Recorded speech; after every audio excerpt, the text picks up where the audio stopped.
Well, hey there, thanks for joining us again this week. Glad you could join us for our little video log, and it's a pleasure to have a guest with us today.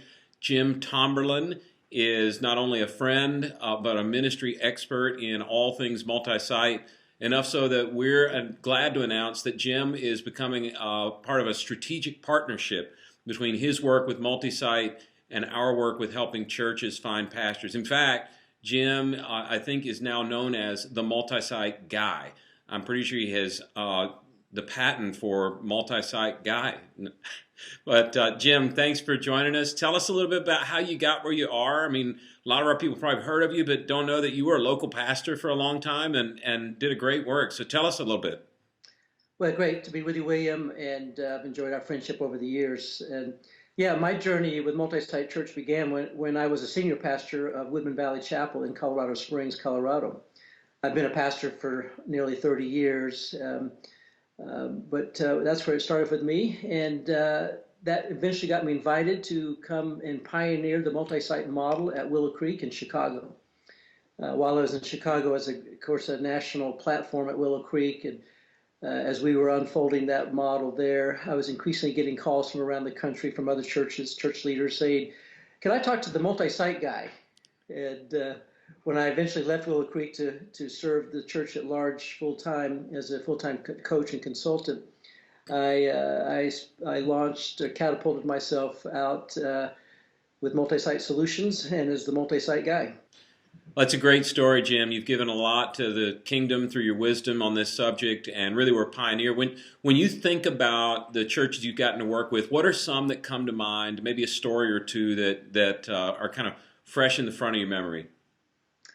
Well, I've had a privilege of working with a lot of the great churches across the country, and a lot of churches that aren't necessarily nationally known, but in their region are having great impact. But I think of some of the fun churches I've worked with over the years, Menlo Park Pres, where John Ortberg is in California, one of my first early clients. The Chapel in Chicago, another very effective multi-site church. And then Hope Community Church over in Raleigh, another great church that's done well with multi-siting. Sagebrush Church, over 10,000 people in Albuquerque with, I think, 8 campuses now. There's just been a number of churches I've been able to work with over the years that I've been really proud of the work they're doing. I think about Hope Community Church in Raleigh, North Carolina, where Mike Lee is the pastor. I mean, when I first started working with them and encouraged them to launch with about at least 10% of their weekend attendance in a new campus, which was going to be about 300 people. And Mike really got nervous about, wow, I don't know if I could afford to send 300 people out in starting a new campus.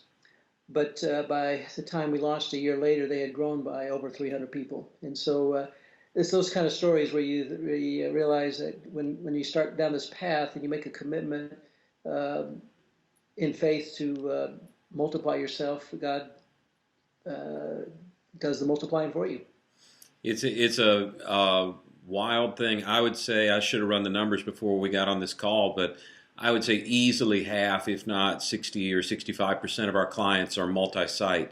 So it has gone from being the thing that only the big churches do to pretty normal occurrence now. And with that, we're seeing some staffing changes, the positions that are needed now, skill sets. And I'd just love to hear your wisdom on the trends that you're seeing in that world.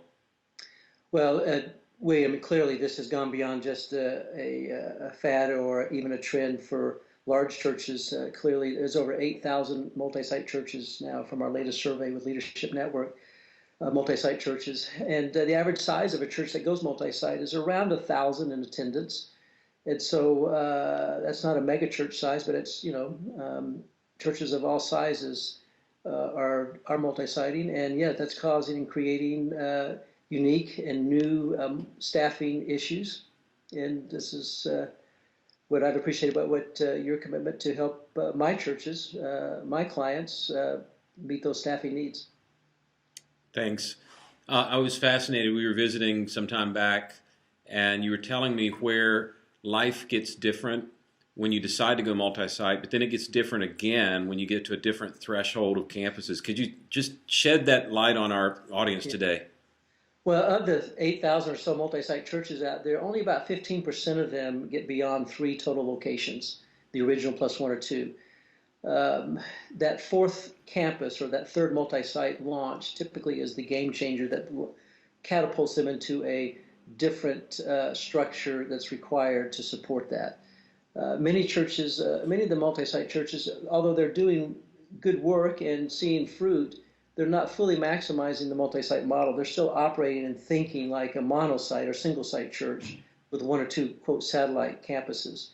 It's those churches that break out of that mindset and really begin to see themselves not as a church with campuses, but a church of campuses, that they really begin to fully maximize the multi-site model. And they begin to restructure themselves to support the inter-campus relationships and a growing multi-site strategy.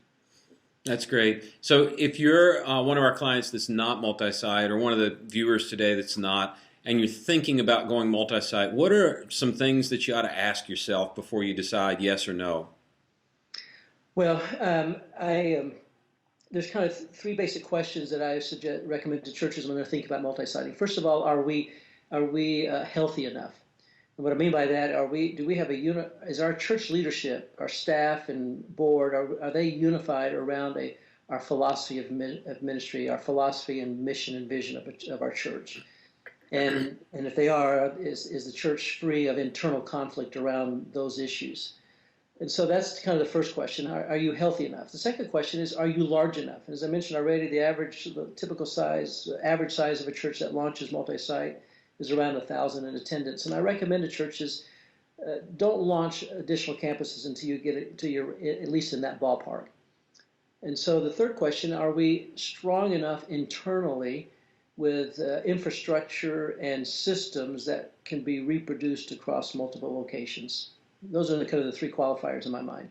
That's great. You know, one thing that's happening in our world that I'd share with our viewers today that's different is where we had a big influx of need for campus pastors a few years back, and we still do quite a few campus pastor searches. We're actually starting to see some senior pastors or searches for senior pastors of multi-site churches, as maybe there's been a succession plan or a retirement or people move to a different place. And so we've been able to craft a partnership with Jim and MultiSite Solutions, where if you're a multi-site church and we're doing a search for you that's multi-site specific, we're actually going to be able to have Jim involved in the search to offer some particular advice about whether candidates are multi-site ready or multi-site savvy or just kind of like the idea. So, Jim, we're thrilled about that partnership and just really looking forward to a fun ride together. Appreciate you joining us and taking time today to share with everybody. It's great to be with you, William, and I'm looking forward to the good things happening in the days ahead, working together. It's great. Bless you, my friend. And to you. Bye now. Bye-bye.